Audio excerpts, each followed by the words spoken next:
conocer cómo se lleva a cabo el ciclo de la enfermedad. Primero, nuestro microorganismo debe de ser capaz de sobrevivir con condiciones adversas. Imaginemos un invierno en donde la bacteria se aloja en cancros del árbol. Aquí sobrevive a bajas temperaturas, desecaciones, falta de alimento, estrés oxidativo, pero que cuando llega la primavera, esta bacteria, a través de algún insecto, puede lograr viajar del cancro en donde se albergó e hibernó hasta las flores. A este proceso se le conoce como diseminación. Existen muchos mecanismos de diseminación de los agentes etiológicos. Puede ser la lluvia, el viento, las herramientas, entre otros. La bacteria entonces ahora llegó a las puertas de entrada, a través de las cuales va a poder penetrar y colonizar a nuestra planta. Existen muchas puertas de entrada que los microorganismos pueden emplear. Algunas de ellas son aperturas naturales como los estomas, los hidátodos, los nectarios,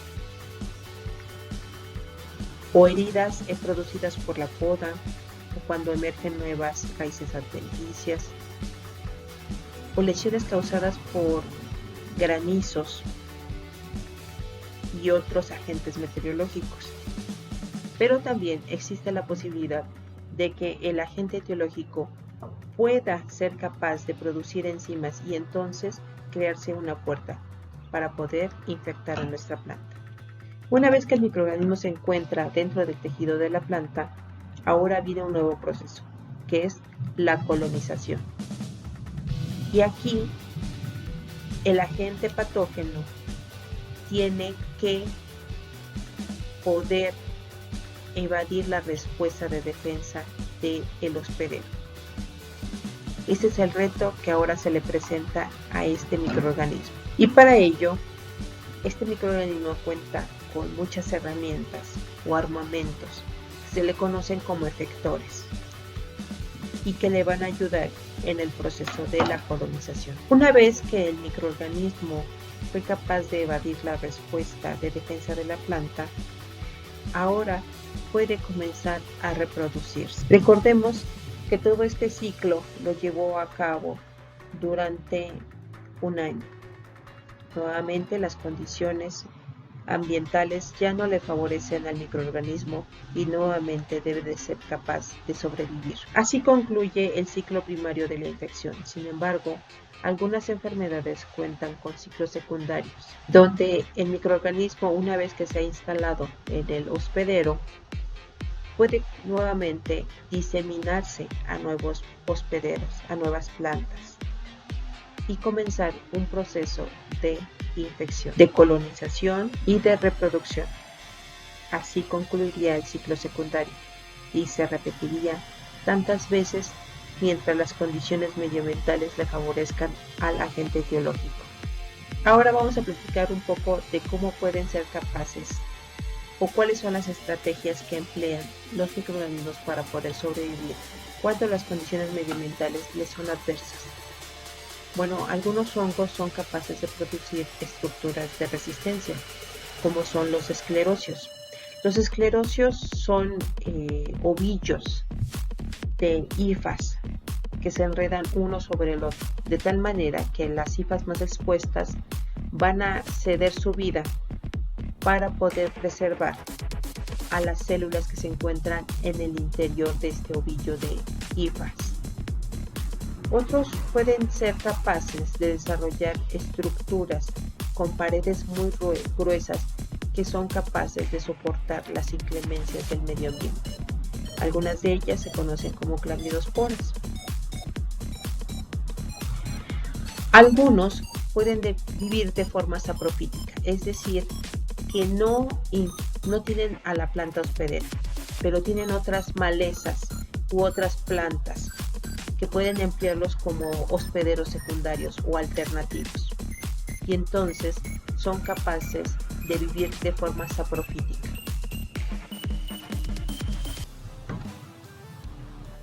Aquí te muestro algunos esclerosios de Sclerotinia sclerotorum los cuales permanecen en el suelo durante varios años.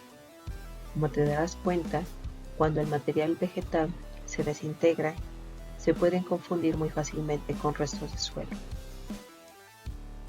Existen diferentes mecanismos a través de los cuales los microorganismos se pueden diseminar para poder llegar a su hospedero. Este proceso de diseminación incluye 3 subprocesos. Primero, la liberación del inóculo, su dispersión o diseminación, y finalmente la deposición.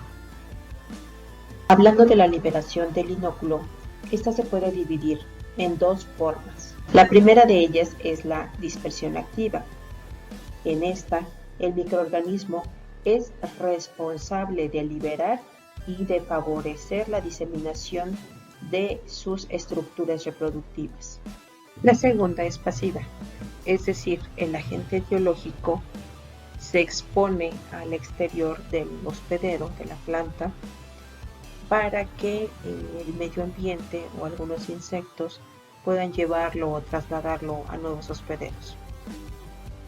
Algunos agentes etiológicos se posicionan de tal manera que la liberación de sus esporas sea muy sencilla para que las corrientes de aire puedan llevarlas a nuevos hospederos. Tal es el caso del carbón bandera y de la moniliasis en el cacao, donde las estructuras de reproducción se encuentran sobre el tejido vegetal, de tal manera que se facilita su diseminación a través del viento.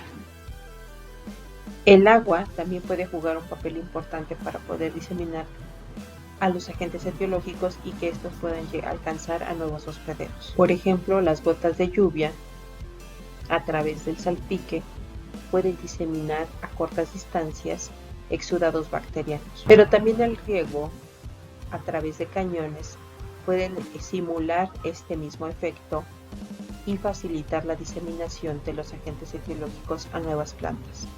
Los agricultores, de forma inconsciente, pueden estar jugando un papel muy importante en la diseminación de la enfermedad a través de las herramientas o de las manos, al no desinfestar los vehículos de transporte.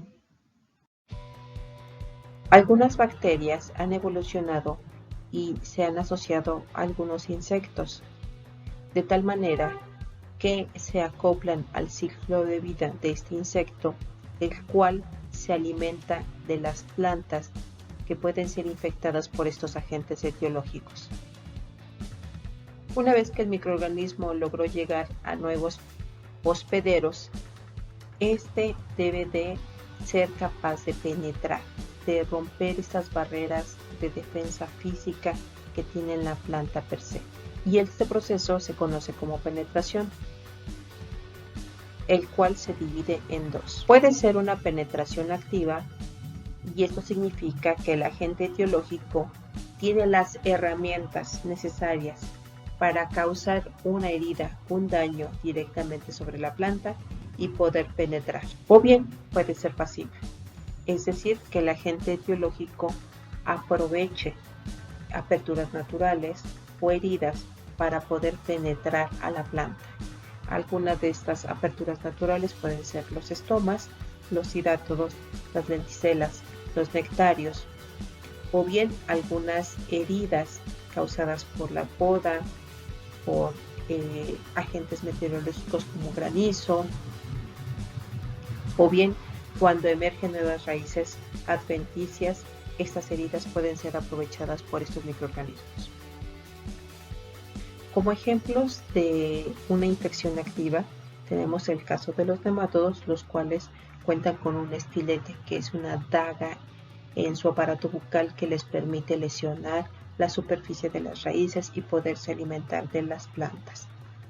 O también tenemos a los hongos, los cuales son capaces de producir y secretar unas enzimas que le ayudan a degradar el tejido exterior superficial de la planta, favoreciendo la penetración de las hifas del hongo. Como ejemplos de la penetración pasiva, tenemos las aperturas naturales que ya les había comentado. Algunas de ellas son los estomas, los cirátodos y las lenticelas, las cuales pueden ser aprovechadas por hongos y bacterias para poder penetrar. Otro caso son las heridas, las cuales pueden ser aprovechadas por todos los microorganismos agentes causales de enfermedades en plantas. Y algunos órganos especiales como el estigma, los nectarios y antenas pueden también ser colonizados por bacterias. Tenemos el caso del Viñamila boara, agente causal del tizón de fuego, o Clavices purpurea, agente causal de el ergot. Una vez que el microorganismo se encuentra dentro del tejido de la planta, va a comenzar una lucha. La planta va a activar los sistemas de defensa que ella posee para detener el avance de este microorganismo. Cuando los microorganismos son capaces de poder evadir estos mecanismos de defensa, se pueden ubicar de forma intercelular o bien vivir de forma intracelular en el citoplasma de las células, como es el caso de algunos fitoplasmas. Obviamente en este proceso va a existir un periodo de incubación previo a la aparición de los síntomas. La sintomatología que se va a manifestar en la planta va a ser producto de la acción de los efectores que fueron producidos por estos microorganismos. Una vez que el microorganismo es capaz de evadir la respuesta de defensa de la planta, comienza su proceso de reproducción. Podemos decir que estos microorganismos emergen del tejido que fue colonizado para exponer al exterior sus estructuras de reproducción y de esta manera facilitar el proceso de diseminación.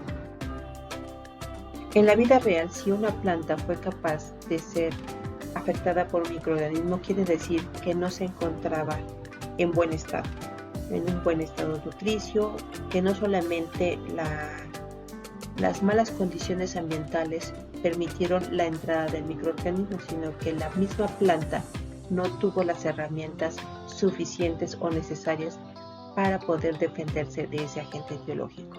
Y si uno entró y debilitó a nuestra planta, muy probablemente favorezca la penetración de otros microorganismos. También debemos recordar que a los cultivos los debemos de ver como poblaciones de plantas, las cuales están expuestas a determinados factores ambientales y determinados microorganismos. Quiere decir que en la balanza de la enfermedad se encuentran varios actores. Por un lado, el afectado, que es la planta. Por el otro extremo tenemos al patógeno, que quiere colonizar a la planta. El medio ambiente, el cual puede favorecer al patógeno o a la planta y entonces evadir la respuesta de infección. Y dentro de todo este embrollo, el hombre que trata de obtener un buen rendimiento de su planta, pero que a su vez con un mal manejo del cultivo puede ayudar a diseminar al patógeno. Y entonces nuevamente el hombre puede intervenir y tratar de ayudar a la planta para erradicar al patógeno de su cultivo.